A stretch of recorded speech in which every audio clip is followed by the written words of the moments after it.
In this video, we're going to talk about the theoretical work of a philosopher named Paul Grice and some maxims that he proposed surrounding cooperative conversation. Now, I just want to first define what a maxim is. That's a short, pithy statement that describes a general rule.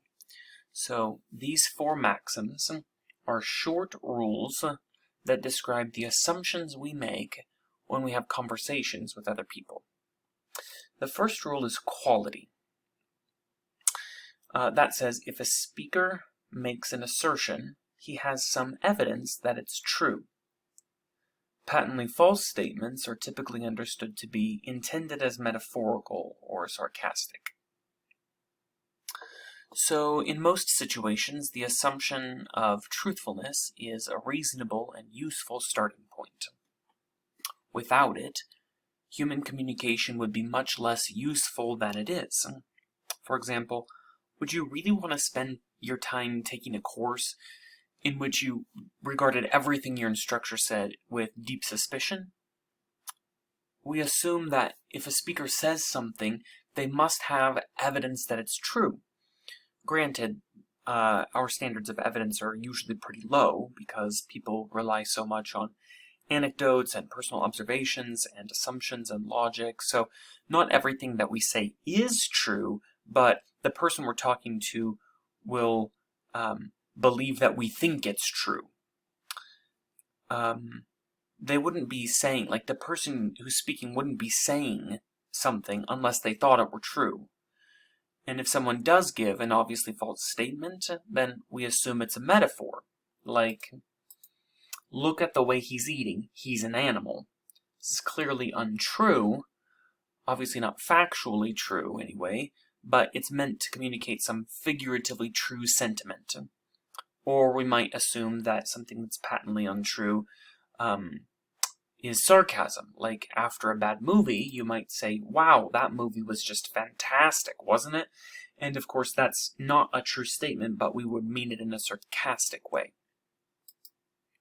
So, certainly people lie, but even that is understood to be instrumental.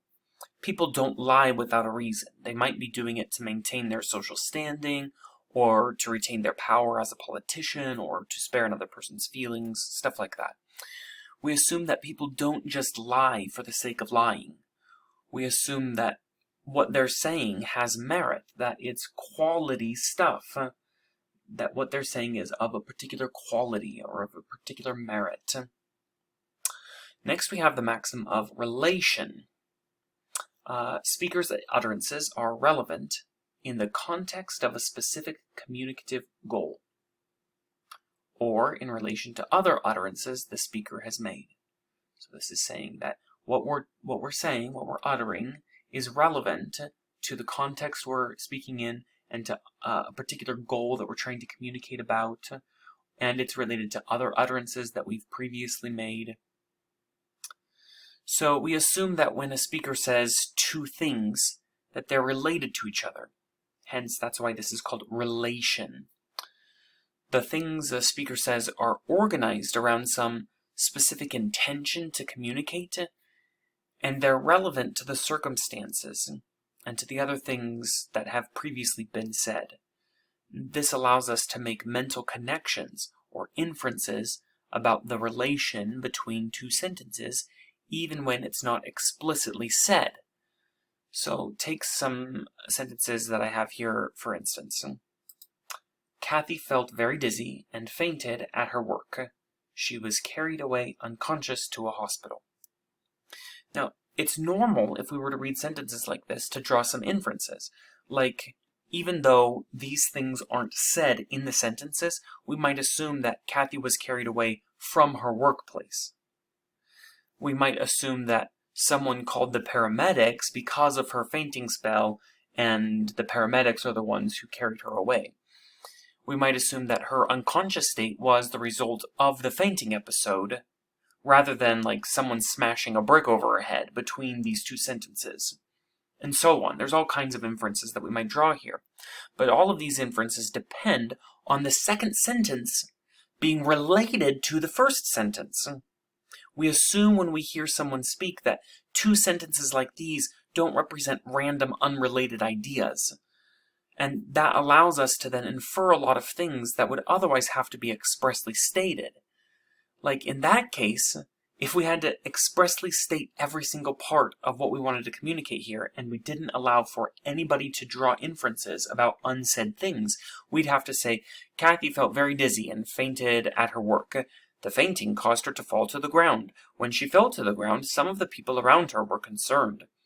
Because they were concerned, they called the paramedics, and when they called the paramedics got in their ambulance and drove to Kathy's work. When the paramedics arrived at Kathy's work, they went into the building and carried her away. As they carried her away, she was still unconscious from having fainted. The paramedics put unconscious Kathy in the ambulance and drove her to the hospital. And that would communicate this same thing, but it would just be laborious to communicate all of that detail without allowing somebody to infer some of it. So you see how much information was actually left out of this written version. And indeed how much better it is if we can just infer all that stuff without having to explicitly say it. And the reason we can draw some of those inferences about what was going on in this situation is because we assume that statements are connected and conveyed in the proper order. Like, for instance, if I say that Sam started hacking into his boss's email, he got fired, that means something very different than Sam got fired, he started hacking into his boss's email. So, why do these two sequences of sentences mean such different things? Because we assume that their relation to each other, their ordering, is intentional. It's implying that the first thing we mentioned actually happened first, and the second thing we mentioned actually happened second. So that's, again, we're talking about here the relation that one sentence has to another, the ordering of those sentences within each other, and how they're related to some greater context, and just the connections, the relations between them. So that brings us now to our third maxim, which is called quantity.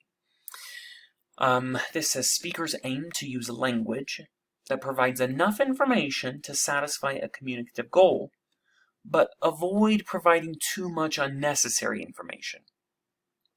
So when you talk to someone, they assume you're trying to give them the right quantity of information. That's why this is called quantity. In other words, as much information as they need to understand what you're trying to say, without delving into extra unnecessary details. Sometimes this isn't a great assumption because, we all know people who struggle to filter out irrelevant stuff. But the tendency for most people is to try and give the right amount of information. For example, let's say you're talking about an object you want your kid to bring to you. If there's only one of them, then you can just call it the plate and say, "Hey son, could you bring me the plate?" But if there are two plates on the counter, you need to clarify details about which one you want. So you say, "Son, could you bring me the big plate?" And the more plates there are on the counter, the more detail you have to give. So you might have to end up saying something like, "Son, would you bring the blue and white plate that's next to the stove?" But if there were only one plate on the counter, and you referred to it as the big orange square plastic plate, your son would wonder why you incorporated all those unnecessary details, because you could have just called it the plate and he would have known what you were talking about. You also see this in cases like when you refer to somebody as a male nurse, where the word male presumably adds some kind of informational value. You wouldn't hear someone say female nurse because we assume most nurses are female, and the gender modifier is only necessary when we're helping people create an accurate mental image of the situation. Similarly, if you're talking to someone, telling a story, and you refer to a character in the story with a race adjective, like, there was this black man, it's not necessarily because that's an important or prominent feature in your mind. You're just trying to help the person that you're talking to create an accurate mental image of the situation. It certainly doesn't mean that you're racist. You know that the person you're speaking to is going to have a default image, and that's going to be whatever the most common race is in your area. So if you live in a place where 90% of the residents in your city are white, you wouldn't say, there was this white man I was talking to, because that would be an unnecessary amount of detail. You would violate this maxim of quantity in that situation because you'd be giving irrelevant, unnecessary detail. So at the beginning of the chapter, you remember reading about how the word some could refer to different amounts of things. It could technically mean not all of something, or not most of something, or even not many of something. So how you know whether an interpretation is compatible with the word some is if you can add a qualifier after it and say, in fact, and then say something else, like adding more specific amounts of people or of something, some quantity that fit the criteria. So let me give you an example. Like if you were to ask, if I were to ask you, how many of your friends are blonde, and you answered some of them, you could follow that up with, in fact, most of them are. Or you could say, some of them are blonde. In fact, many of them are. And that means that the word some would incorporate what came after in fact. So you could say, some of them are blonde. In fact, many of them are blonde. And that means that some includes many. Some includes most. So remember, we're talking here about the maxim of quantity, okay? Giving the right amount of information to answer someone's question.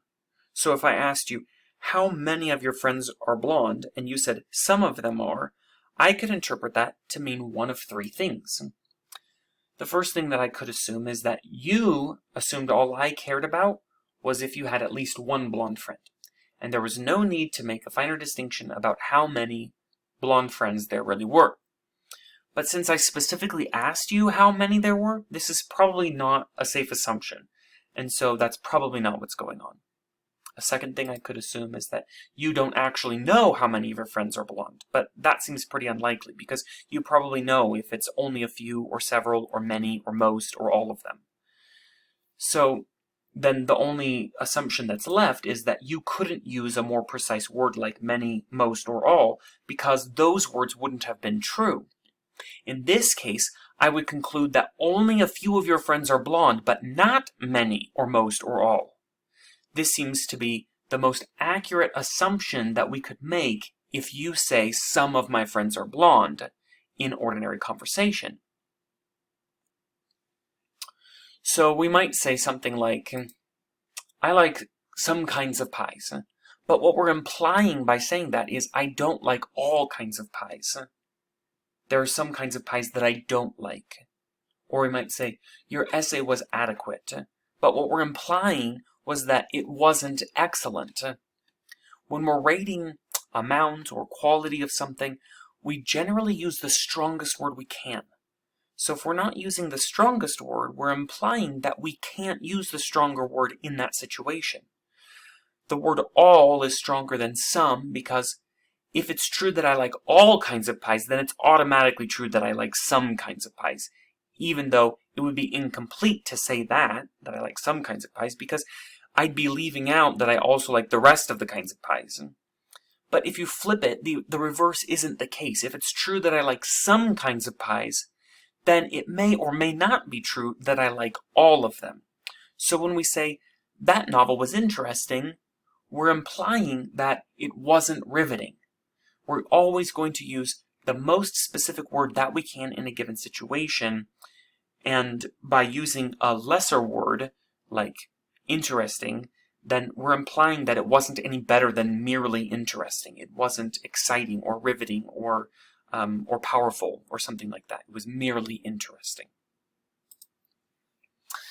Okay, so we've covered the first three of these four maxims. Now we're on manner.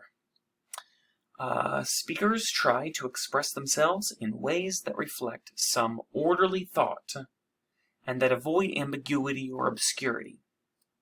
If a speaker uses a convoluted way to describe a simple situation, he's probably trying to communicate that the situation was unusual in some way. So it wouldn't be usual for someone to say, I bought some frozen dairy product with small brown flecks, if they were referring to chocolate chip ice cream. Unless, for example, the person was saying this to another adult in front of small children, and they meant to get across that She didn't want the kids to understand what she was saying. It would also make sense to use a long description about chocolate chip ice cream like that if you didn't know the name for it. It was some kind of foreign dessert, like if you were native to some kind of mountain tribal village and you visited the States and you ate chocolate chip ice cream. When you returned to your village, you might describe it to them in those kinds of terms.